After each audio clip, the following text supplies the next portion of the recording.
Right. So, Mara, protect us Kana, both. we do not want to talk to you. Should we go see if Tolfdir maybe has some comment on this first? Please don't bother the Archmage unless it's absolutely necessary. Tolfdir. It's always encouraging to see the younger generations embracing education. He told us to go see the Archmage. Mirabelle? If there are any problems, let me know. It's my job to keep things running smoothly. I've been dealing with the Sigic Order lately. Anything you can tell me about them? No more than anyone else, I don't think.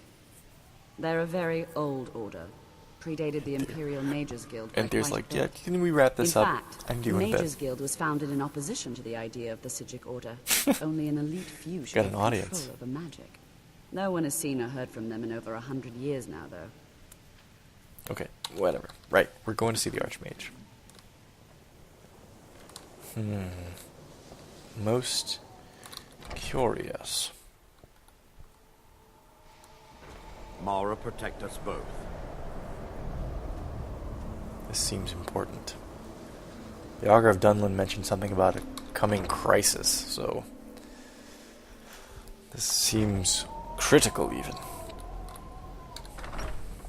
And again, I'm very confused about the architecture in this place, because you go up the stairs on one side, you get to the Arcanium. You go up the stairs on the other side, an identical distance, and you come to the third story. Ah, Arender? The hell was that you, man? It's just weird. Archmage?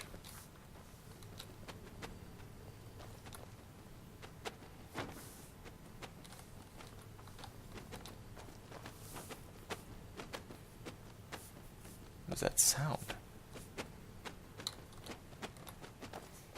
Mannequins are very weirdly placed. Storm Atronek. Banishing. I mean, clearly Mara, the protect us both. mannequins are kind of glitching out a little bit, as we saw in our talk with Cornier. Whoa, nice bed, dude. Holy moly. Ooh. Bah! Guess I should have known that was going to happen, huh? Ugh. Staff of Inspiration. Caskets and cupboards, and the wood texture on these things looks weird. Not that it looks bad necessarily, it just doesn't look in place. It looks foreign to this game. I mean, still, though, well done, you know. What a bed, though. Wow. So where the hell is he?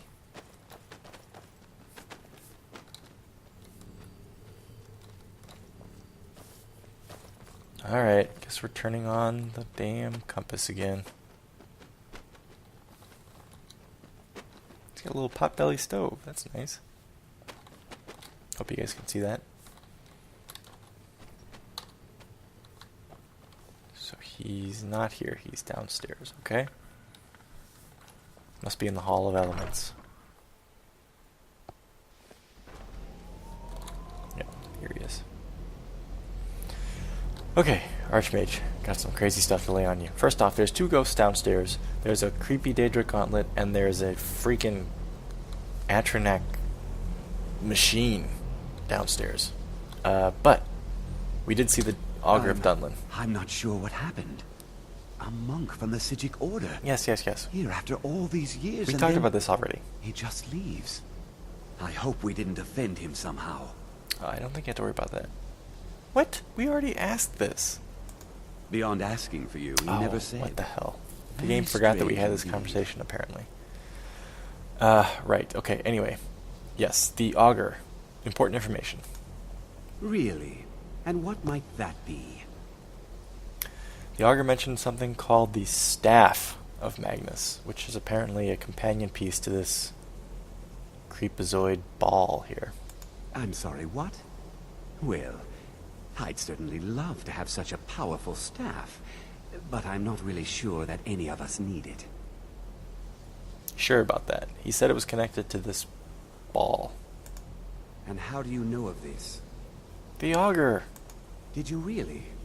And he specifically mentioned the Staff of Magnus? I'm impressed with your initiative. Of course, someone will need to follow up on this. Is that Colette or Mirabelle walking around like they're gonna murder somebody? Well, you say follow up, but what's the plan? A most impressive attitude. Keep this up, and you'll do quite well for yourself. Something as specific and ancient as the Staff of Magnus. I'm not sure we'd ever find something like that. I seem to recall Mirabelle mentioning the staff somewhat recently. Why don't you see if she can tell you anything?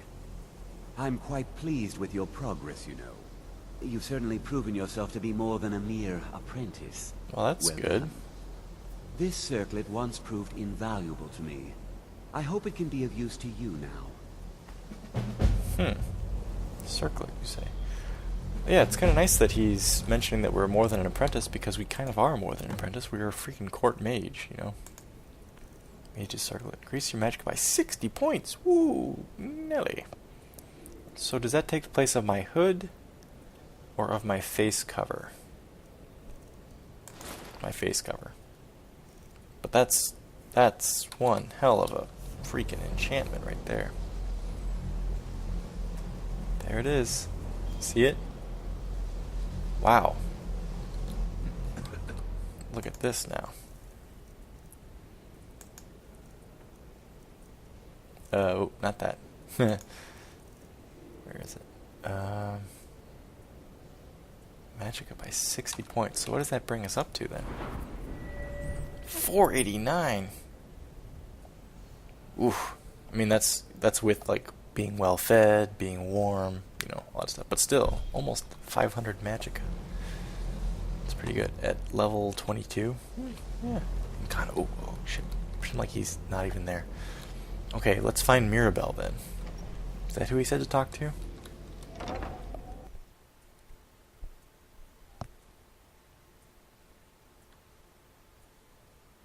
think it was, right?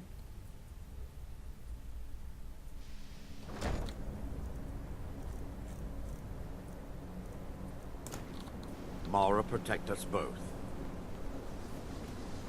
Mirabelle? Mirabelle.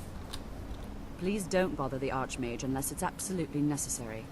Yes, speaking of the Archmage, I just spoke to him, and he mentioned something about the Staff of Magnus. He said you might know something about it. Well, now that's an odd question. Why in the world would you be asking? I just told you. Archmage. I see. Well, yes, I suppose I did mention it, though I'm not sure what he expects me to tell you. I only brought it to his attention a few months back when the Synod showed up here looking for it. They were apparently under the impression we were keeping it in a closet somewhere. The Synod? I think Anag would know, but she's going to ask for clarification. Mages based out of Cyrodiil. They fancy themselves the imperial authority on magic. Heirs these to last the 300 arcane years. university. My understanding is that all they really do is make noise in an attempt to curry favor from the Emperor. Lots of politics, little magic. I was quite surprised to find them on our doorstep. They seemed amiable enough, but their line of questioning made me uneasy. Why is that? It became clear they're trying to hoard powerful artifacts, looking to consolidate power. Isn't that kind of what we're doing? I mean, we have this giant floating orb in there that's basically just a huge disco ball. Did they mention anything about the staff's location, or are we working blind here? No one here does. The Synod seemed convinced it was somewhere in Skyrim. They inquired about the ruins of Mzulft, but that's all I remember. That's a It pretty big sounded like clue. they were heading there, though they were rather secretive about why. I suppose if you're intent on looking for the staff, there's a chance they might be in Mzulft yet. Just don't expect them to be cooperative. Anything else you can tell me about this staff? I'm not really sure. Made and used by Magnus himself, if you believe those sorts of things. That would be a pretty big I thing. believe I've heard it said that it's the only thing that could adequately contain his power. The sort of embellishment wizards of ancient times loved to make. Strange. Yeah, this is all very weird. It's very weird that they're talking about the Staff of Magnus, the Eye of Magnus. The Archmage himself is like, yes, that's something you should look into. but they're not like mobilized. They should be mobilizing the entire college for this, right? Like if the Sijiks have appeared, if the Thalmor are here, if the Synod is here asking about this kind of thing, this is something that we should all be looking into. This is not something they should be sending young first-year student here in her first 2 weeks at the college. Just talk to this person, talk to that person, Mzulft, whatever, just head on over, when you got the time. They should be telling, like, Onmund and Berlina and Jazargo, like, hey guys, it's time to move here. So, what Anag's realizing is either it may be the administration of the college as a whole, or it may just be the Archmage and maybe Mirabelle and Tolfdir are like, no, we really should get on this, but he's like holding them back. But we're realizing that we are going to be, for whatever reason, left to deal with this thing, and we're going to need all the help we can get. Don't bother one of the instructors. So if we can get Jazargo on our side, if we can get Berlina on our side, if we can get Onmund on our side, maybe we can have some help hunting this thing down. We have ourselves an Erender, but we don't know if that's going to be enough. I mean, who knows what we're going to be going up against. And if this is really Magnus's eye, Magnus's staff, like there's going to be some powerful people after this thing. Anag's sitting here and thinking to herself. Let's do some reading. We'll go to bed. We can't sleep here. Watch. I'll prove it. I'll even do this. This is what I was messing around with earlier. There is a console command called set cell ownership. And then you put in the cell name, which is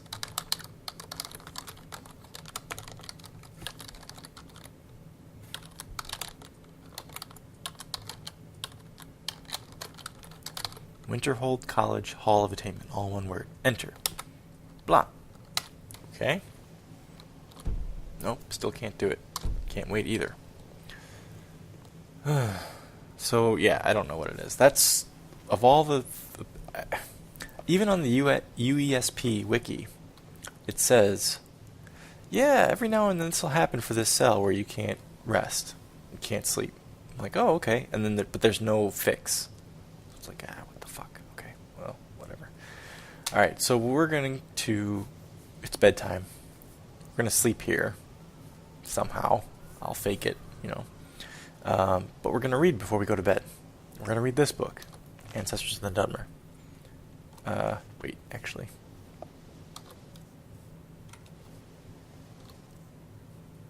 Let's read it sitting down. Here we go.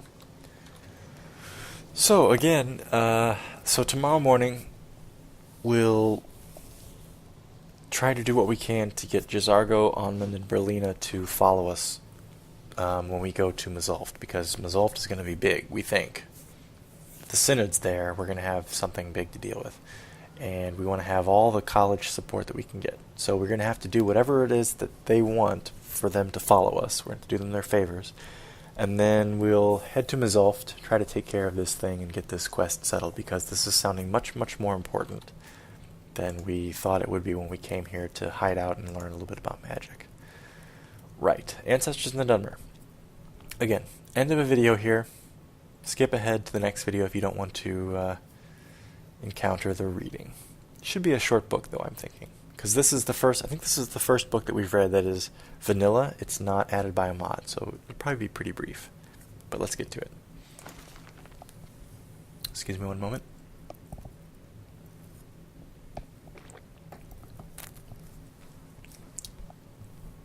Right.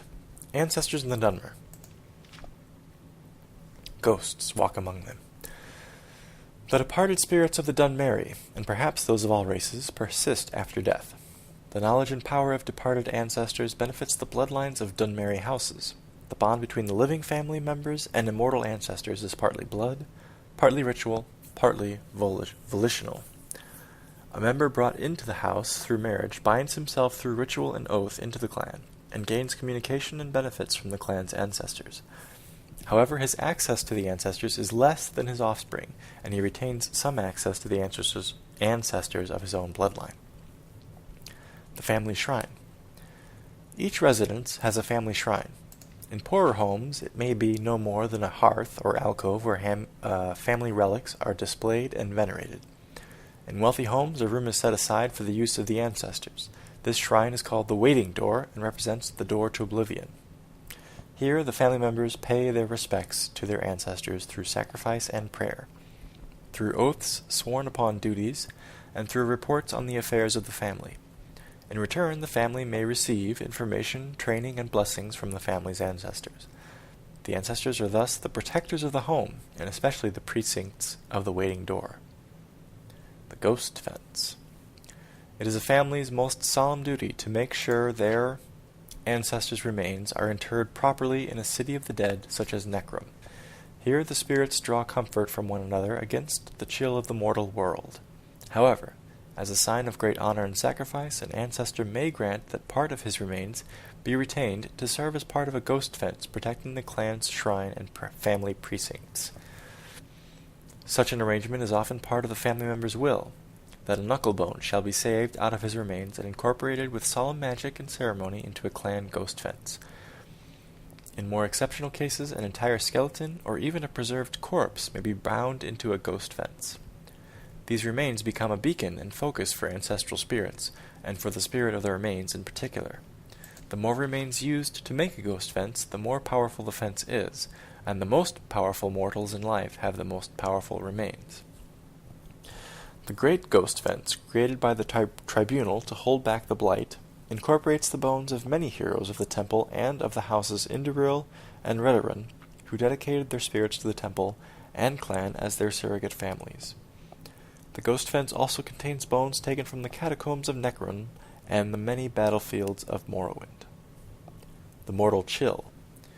Spirits do not like to visit the mortal world, and they do so only out of duty and obligation.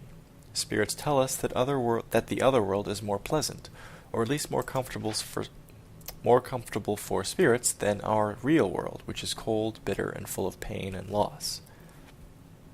Mad spirits. Spirits that are forced to remain in our world against their will may become mad spirits or ghosts, which we just encountered. Some spirits are bound to this world because of some terrible circumstances of their death, or because of some powerful emotional bond to a person, place, or thing. These are called hauntings. Some spirits are captured and bound to enchanted items by wizards. If the binding is involuntary, the spirit usually goes mad. A willing spirit may or may not retain its sanity, depending on the strength of the spirit and the wisdom of the enchanter. Some spirits are bound against their wills to protect family shrines. This unpleasant fate is reserved for those who have not served their family faithfully in life. Dutiful and honorable ancestor spirits often aid in the capture and binding of wayward spirits. These spirits usually go mad, it seems to be a theme, and make terrifying guardians. They are ritually prevented from harming mortals of their clans, but that does not necessarily discourage them from mischievous or peevish behavior. They are exceedingly dangerous for intruders. At the same time, if an intruder can penetrate the spirit's madness and play upon the spirit's resentment of his own clan, the angry spirits may be manipulated. Oblivion. The existence of oblivion is acknowledged by all Tamriel cultures, but there is little agreement on the nature of that other world, other than it is the place where the Aedra and Daedra live, and that communication and travel are possible between this world and oblivion through magic ritual. The Dunmer do not emphasize the distinction between this world and oblivion as the human cultures of Tamriel do. Blah blah blah blah blah. They regard our world and the other world as a whole with many paths from one end to the other, rather than two separate worlds of different natures with distinct borders. This philosophical viewpoint may account for the greater affinity of elves for magic and its practices. Foreign views of Dunmeri ancestor worship and spirit magic. The Altmeri and Bosmeri cultures also venerate their ancestors, but only by respecting the orderly and blissful passage of these spirits from this world to the next. That is, Wood Elves and High Elves believe it is cruel and unnatural to encourage the spirits of the dead to linger in our world. Even more grotesque and repugnant is the display of the bodily remains of ancestors in ghost fences and ash pits. The presentation of finger bones in a family shrine, for example, is sacrilegious to the Bosmer, who eat their dead, and barbaric to the Altmer, who inter their dead. The human cultures of Tamriel are ignorant and fearful of dark elves and their culture, which seems to be the case across Skyrim, considering them to be inhuman and evil, like orcs and Argonians, but more sophisticated. The human populations of Tamriel associate Dunmeri ancestor worship and spirit magic with necromancy. In fact, this association of the dark elves with necromancy is at least partly responsible for the dark reputation of Dunmer throughout Tamriel. This is generally an ignorant misconception, for necromancy outside the acceptable clan rituals is most abhorrent abomination in the eyes of the Dunmer. The Dark Elves would never think of practicing sorcerous necromancy upon any Dark Elf, or upon the remains of any elf. However, Dark Elves consider the human and orcish races to be little more than animals. I'll have to ask Arender about that. There is no injunction against necromancy upon such remains, or on the remains of any animal, bird, or insect. Imperial policy officially recognizes the practices of Dunmeri ancestor veneration and spirit magic as a religion, and protects their freedom to pursue such practices so long as they do not threaten the security of the Empire. Privately, most Imperial officials and traders believe Dark Elf ancestor worship and displays of remains are barbaric, or even necromantic. Telvanni, quote-unquote, necromancy. The Telvanni are adept masters of necromancy. They do not, however, practice necromancy upon the remains of Dark Elves. Sane Telvanni regard such practices with loathing and righteous anger. They do not practice necromancy upon the remains of animals, and upon the remains of humans, orcs, and Argonians, who are technically no more than animals in Morrowind. Publisher's note. This book was written by an unknown scholar as a guide for foreign visitors to Morrowind shortly after the armistice was signed. Many of these practices have since fallen into disfavor. The most obvious changes are those regarding the practice of necromancy and the Great Ghost Fence. Dunmer today regard necromancy upon any of the accepted races as an abomination. There we go. That probably answers our question to Arender. The Ghost Fence has forced many changes in the practice of ancestor worship. With the vast majority of ancestors' remains going to strengthen the Great Ghost Fence around the mountain of Dagoth-Ur, there are very few clan ghost fences in Morrowind. The temple discourages such practices among the houses as selfish. The upkeep of family tombs and private waiting doors has also fallen into disfavor, as very few remains have been buried in these tombs and shrines since the armistice. In recent years, most Dunmer venerate a small portion of their ancestors' remains kept at a local temple. Whew, okay. I said that wasn't going to be long because it was vanilla, but it ended up being quite long indeed. 4, 5, 6, 7, 8, 9, 10, 11, 12, 13, 14, 15, 16, 17, 18, 19, 20, 21, 22, 23, 23 pages in that book. Ooh. Very well. Put that one back. Where was it? Oh, it's on the top shelf. Okay, fine. Whatever. Alright, everyone. Yes, we are not going down to the town tonight. Our horses are fine. We're just going to crash here on the bed. So, even though I can't do it... I know. Oh, you know what? I'm going to do this really quick. Hang on. This stuff's going away. Nag would not have skulls in her room. What the hell? There. Much better. Okay. Anyway, we are going to sleep in this bed. So when we wake up tomorrow morning, it'll be bright and early Tuesday, 30th of Hearthfire. And we will be doing what we can to get, what's their names? Onmund Berlina, and Jazargo to follow us to Mzulft to take care of this eye and staff of Magnus problem. May have to deal with the Synod. Who knows what else we'll have to deal with, but that's what we're doing tomorrow. So, farewell everyone, until next time.